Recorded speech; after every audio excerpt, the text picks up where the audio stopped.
I've become increasingly simple as I've grown older.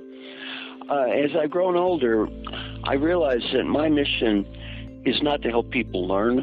My mission is to help people do. Right. And it doesn't matter what you learn. If you don't do anything differently, the world does not become a better place.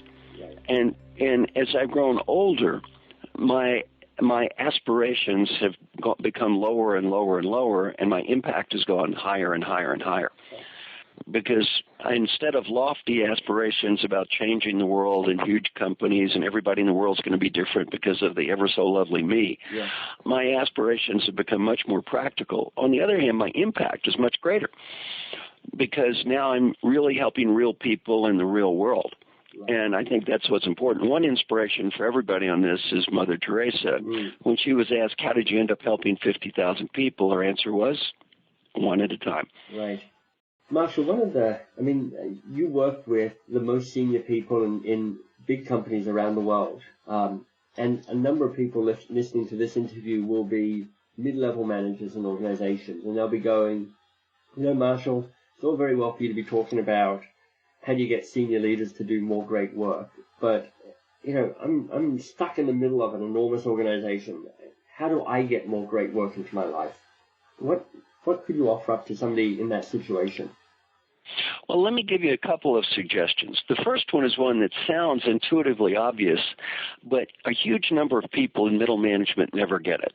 And once you make peace with this, your life becomes much more productive and you get happier.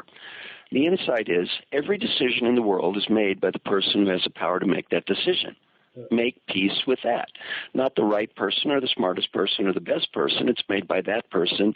When you influence that person, you make a difference. If you do not influence that person, you do not make a difference. Right. And so much of our lives have been spent whining because it's not right or it's not fair or they don't understand. Well, this is life.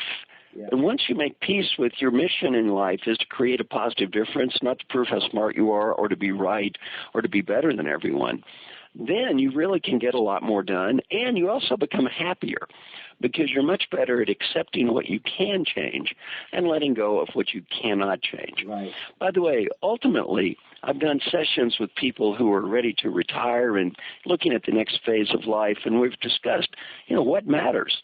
Well, basically, there are only 6 things we've come up with. There's wealth, and most of my clients have that, and most people who are ready to retire have that. There's health, and not a whole lot I can do to change that. There's personal relationships. Common misconception about executives, they all have bad personal relationships. Most of my clients have good personal relationships with friends and family. The 3 things that come up at the end of the day mattering are meaning. Is what I'm doing providing meaning in my life? By the way, nobody can define meaning but you. Yeah. Contribution. Am I making a contribution? Am I helping other people?